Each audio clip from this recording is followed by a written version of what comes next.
मुबशर लुकमान साहब, बहुत ही जारहाना आज हमारा और एक और चौका लग गया। 5.2 ओवर्स में 47 स्कोर पाकिस्तान के हो गए हैं। सबसे पहले तो आज का मैच किस तरह से देख रहे हैं? एक्सपेक्टेशंस आपकी क्या है इस मैच के हवाले से? देखिए उमर, सबसे पहले तो आपका शुक्रिया कि आप हमारी हेल्प कर रहे हैं प्रोग्राम करने में। दूसरी बात, आपको मैं एक बात बताऊं कि पाकिस्तान का जब भी मैच हो और वो भी हिंदुस्तान के साथ, तो हमारी तो हमेशा से दुआएं वगैरह जो हैं वो बगैर किसी वजह के हमारी तो अपने मुल्क के साथ होती हैं। इसमें तो हमें कोई दो राय नहीं है। लेकिन मैं ऑन द होल, मैं ये जो क्रिकेट का स्ट्रक्चर है, पीसीबी का जो स्ट्रक्चर है, मैं उसके ऊपर 3 साल से तनकीद कर रहा हूँ। मैं समझता हूँ कि एक आधे मैच के अंदर अच्छी परफॉर्मेंस आ जाती है तो वो सारी बुराइयों को ढक देती है, छुपा देती है। तो मैं चाहता हूँ वो ना हो। मैं चाहता हूँ पाकिस्तान जीते, लेकिन उसके बावजूद जो हमारी कमजोरियां और हमारी कोताहियां हमें नजर आई हैं पिछले 3 साल में, हम उनका भी सद्देबाब करें। अब देखें, जो आप मुझे बात बता रहे हैं ना कि जिस तरह से चौके लग रहे हैं, ये लग रहे हैं, इसका मतलब है कि बिल्कुल वो जिसे कहते हैं रड़ा विकेट है, फ्लैट विकेट है, और आप टॉस जीत के बैटिंग कर रहे होंगे। मैं ख्याल टॉस जीता होगा पाकिस्तान फिर ये इंडिया ने जीता है, उन्होंने हमें बैटिंग कराई। अच्छा, इंडिया ने जीत के बैटिंग कराई, बैटिंग फिर कराई। कोसेंगे इस बात को। इसका मतलब है कि उन्होंने पिच फिर सही रीड नहीं की है। ये पिच जो है ना दुबई की, ये वक्त के साथ खराब होती है, डिटीरिएट होगी। और वो शायद इसमें सोच रहे होंगे कि ड्यू फैक्टर जो है बाद में आने में बड़ा होगा, और उस वजह से फील्डिंग जो है उसमें प्रॉब्लम हो सकती है।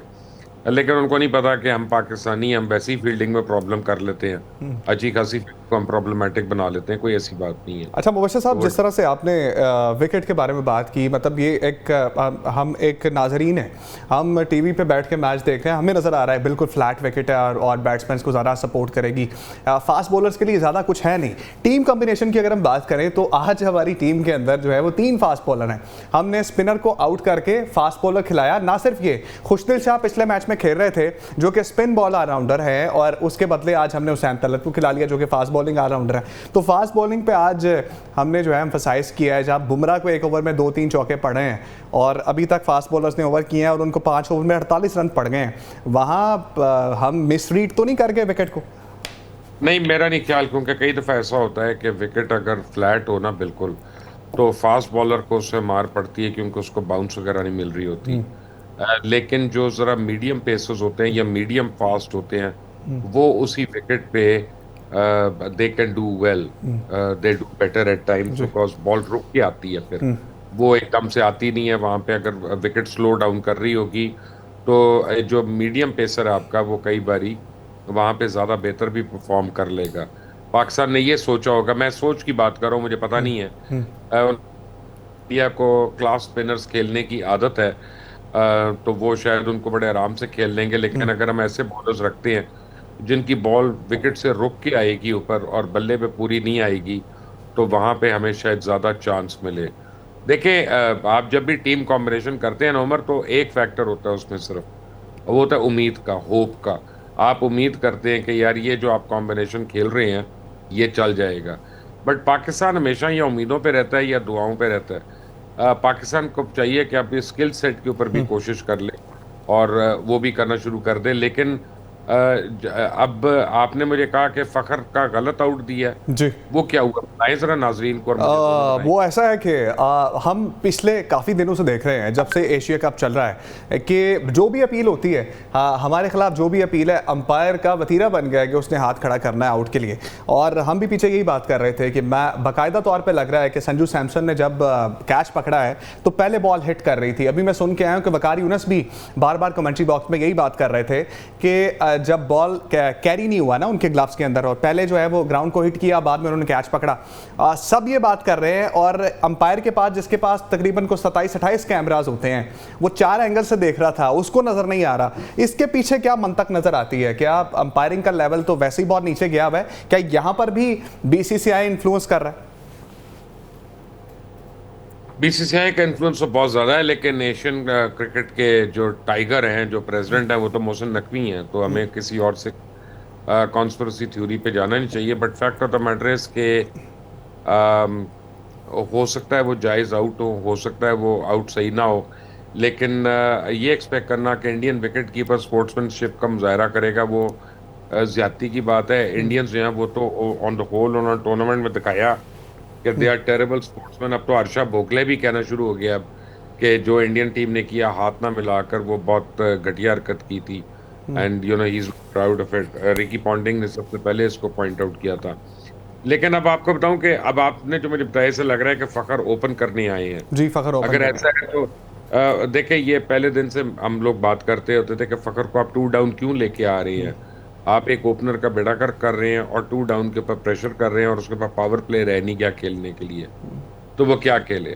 यहाँ पे आपने उसको 2 ओवर दे दिए, उसने 2 ओवर्स में आपको 4-5 शॉट्स मार के दिखा दिया कि जो ट्रैक है वो कितना इजी है और खेलना कैसे है। अब अगर इतना इजी ट्रैक है तो देखना ये है कि जब इंडिया सेकंड बैटिंग करता है तब तक की विकेट ऐसी ही रहती है, बाउंस वगैरह में इवन रहती है कि ये अनइवन हो जाती है या लो रहना शुरू हो जाती है। तो जो इंडियंस ने टॉस जीत के आपको बैटिंग कराई है इसका मतलब वो समझते हैं कि विकेट जो है इजी हो जाएगी और खेल के साथ साथ, और ड्यू फैक्टर आपको फील्डिंग में तंग करेगा। तो अगर ये रिवर्स हो गई विकेट, इसने इजी ना रही, तो फिर ये इसके गले में पड़ जाएगी ये चीज। और ये जो फैक्टर है ये काफी इफेक्ट करेगा लोगों को।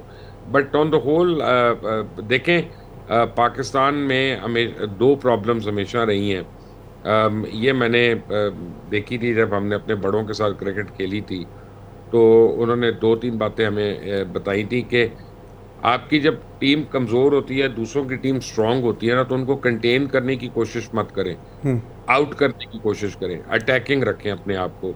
कि आप स्लिप रखते हैं, आप गली रखते हैं, आपको पता है कि चौका निकल सकता है लेकिन आप पकड़ भी सकते हैं फिर वहां पे। तो ये आपके बॉलर्स को ठीक भी है मुबशिर कॉन्फिडेंस। साहब, एक कॉल आई है हमारे पास। कासिम हमारे साथ हैं मुल्तान से। कासिम, मैच आप देख रहे होंगे, क्या कहना चाहेंगे आज के मैच के हवाले से? बस जी ये कहना, वो जिसका खतरा नजर आ रहा है, जो अपील हो रही है वो कबूल हो रही है। आप देखें कि वो फखर जमान हमारे फौजी साहब को जो मिलते तो वो बहुत अच्छा परफॉर्म करते हैं, लेकिन इस दफा उनको मौका नहीं मिला और उनको आउट करार दे दिया गया, साफ नजर आ रहा है। तो इस पे बात करके बताएं हमें, मुबशिर से पूछें और वो भी बताएंगे क्रिकेट एक्सपर्ट्स क्या कहते हैं कि क्या ये वाकई आउट था। यही लग रहा है कि ये आउट नहीं था। मुबशिर साहब, कासिम फ़खर ज़मान के आउट के हवाले से पूछना चाह रहे हैं। वो कह रहे हैं कि समझ नहीं आ रहा हमें कि फ़खर ज़मान का आउट दे दिया। क्रिकेट एक्सपर्ट्स क्या कहते हैं आपके ख्याल में, क्या ये वाकई आउट था? असल में मैंने देखा नहीं है ना जी। मैं तो बैठा हूँ पोर्चुगल लिस्बन में इस वक्त बैठा हूँ, मैंने देखा नहीं। लेकिन मैं आपको एक बात बड़ी क्लियर बता सकता हूँ कि अगर वकार यूनस कह रहे हैं कि वो नॉट आउट था, तो मेरे पास उसको यकीन मानने में वकार साहब की बात के अलावा कोई चारा नहीं है। और मैं आपको कन्विक्शन से कह सकता हूँ कि फिर वो नॉट आउट थे। और ये इस पे मुझे बताएं कि क्यों नहीं पाकिस्तान रिव्यू में क्यों नहीं गया। ये भी तो एक बड़ी इंपॉर्टेंट बात। हम रिव्यू में गए थे मुबशिर साहब, और लेकिन वही हुआ कि थर्ड अंपायर के पास, मैंने जिस तरह कहा ना, 27-28 कैमरे होते हैं, 4 एंगल्स हैं, लेकिन उसने देख के भी आउट दिया। चले फिर आउट होगा, इसका मतलब है इतना भी नहीं होता जिंदगी में कि थर्ड अंपायर भी आपको गलत out they they. May be हम जिस एंगल से देख रहे हैं वो डिसेप्टिव एंगल है। ठीक है, अब let's play on the game, क्योंकि फखर के अलावा भी तो 10 लोग हैं, उन्होंने भी तो खेलना है। फखर ने ठीक है बड़ा अच्छा स्टार्ट दिया, बट दैट इज हिस्ट्री, वो आउट हो गए। He is back in the Pavilion.